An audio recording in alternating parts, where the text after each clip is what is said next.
welcome to ATP Report. I'm Barry Nussbaum.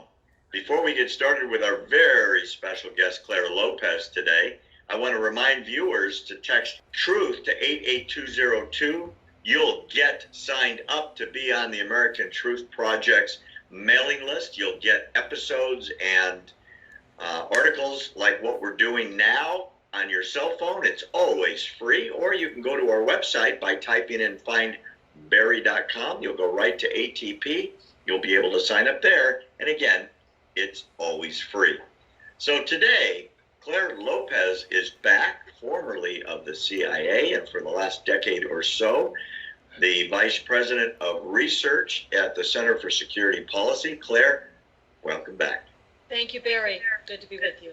Okay, we have got an amazing topic. You and I were just talking, and I'm shocked about this news. I'm shocked because it is huge news that is not front page yet, but you have written an article breaking the story that we have on our website. People go to our website, they're going to see your article that you are now going to explain. And what I'm referring to is this massive attack on the Saudi oil processing facility, the likes of which have never been seen before. Clare, this is an unabashed, clear act of war. Yes, it is. By one country against another country, Iran against Saudi Arabia, with incredibly damaging results. What is the appropriate response from the U.S., from the Saudis, and anyone else with an interest, i.e. Israel? Well, a few things.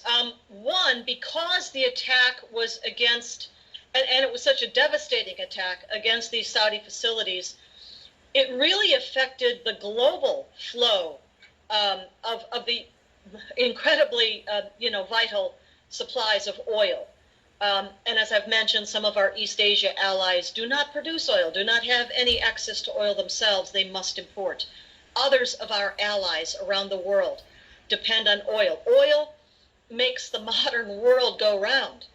We are all, wherever we are in the world, dependent on the free flow of hundreds of millions of barrels of oil per day to power everything from electricity to cars to airplanes to everything else. So this was an attack on the global system, the global supply of oil. That's number one. Number two, the attack did take place directly on Saudi soil, and it is up to the Riyadh government, it is up to the Kingdom of Saudi Arabia, first and foremost, to decide how they think they want to proceed with a response. But the third thing I'll say, and of course this has been taken to the United Nations Security Council, so that also is appropriate, and we'll see what happens there. But the other thing that I would say is that Iran has been pushing and pushing and pushing the limits with its aggressive behavior throughout this year of 2019 up to where we are now, mid-September 2019. And of course, this follows on the decision by President Donald Trump, the United States, to withdraw from the July 2015 nuclear deal, or JCPOA, Joint Comprehensive Plan of Action, reached in 2015 with Iran and the P5+1, as they call them, permanent five members of the Security Council plus one, that's Germany. The United States pulled out of that 1 year ago or a little more in May of 2018. And Iran then was placed under renewed and very tough and incrementally increasing, harder, tougher and tougher sanctions. It has had a devastating effect on their economy. But here's what I will say, that sanctions alone debilitate the Iranian regime in Tehran, infuriate the Tehran regime, but cannot by themselves change their behavior, or really, if we want to talk about it most importantly, and from the perspective of the brave Iranian people in the streets demonstrating, protesting, really since the end of 2017 now, we're coming up on 2 years, regime change is what they want. That is what they say when they go to the streets. Sanctions alone can't do that. Sanctions can prepare, I don't know, what would you say, the preparation of the battlefield, or preparation of the environment, I think is what they call it now, intelligence preparation of the environment. It can set the stage for what is to come. But along the way, because that regime in Tehran is so infuriated at the sanctions and the financial devastation, really, that they have wreaked on the Iranian economy and their own ability to do what they want with their money, to access their money, to move their money around the world, to pay their terror proxies, Hamas, Hezbollah, Houthis, etc., they are becoming more and more aggressive. And so they've been pushing. We saw them attack through proxies, their preferred way of operating, the Saudi oil fields before. We've seen them use limpet mines in the Persian Gulf and out through the area of the Strait of Hormuz. Sea ships, outright seas, commercial ships and their crews. And we've seen now these attacks both from the Houthis out of Yemen, the Hashd al-Shaabi out of Iraq, and now a direct, just as you say, act of war out of Iran itself. They are pushing to see how far they can go before there is a hard response. And by hard, I mean it has to be kinetic.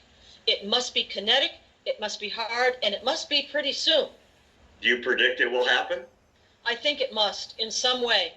Obviously, this is the topic. I don't know if anybody in Washington, D.C. or Riyadh has gotten much sleep since this past Saturday night. I expect that they have been discussing this intensely. Now, we are, of course, without one of the most clear-sighted and hard-nosed advisors to President Trump since a week ago, and that is the now former National Security Advisor John Bolton. That post remains empty as we speak, as does, by the way, the position of Director of National Intelligence and the Deputy Director of National Intelligence, all vacant at the moment, I guess occupied by acting officials, but not the same thing. So we are, heck of a time to be without John Bolton. Couldn't agree more.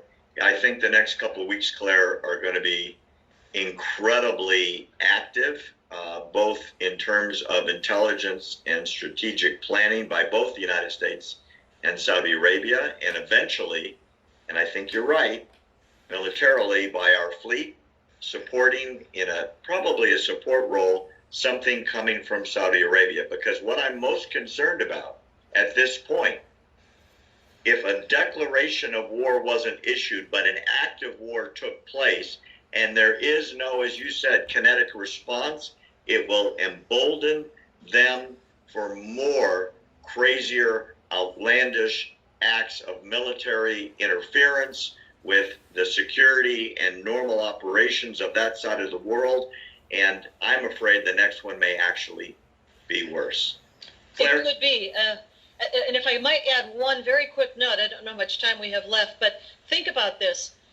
Iran has agents operating inside the United States. There is also an extensive cell network of Hezbollah operating inside the United States. I think we need to be mindful of that and mindful of the fact, just as you said exactly right, Barry, that without a hard kinetic response, this will only escalate.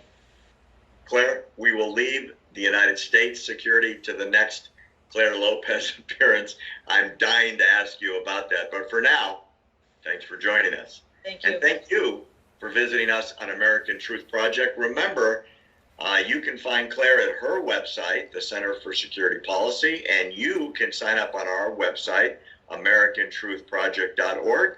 Type in findbarry.com. It'll take you right to it. Or send the word truth to 88202 and sign up. All of our stuff is always free. Thanks again for joining us today. I'm Barry Nussbaum.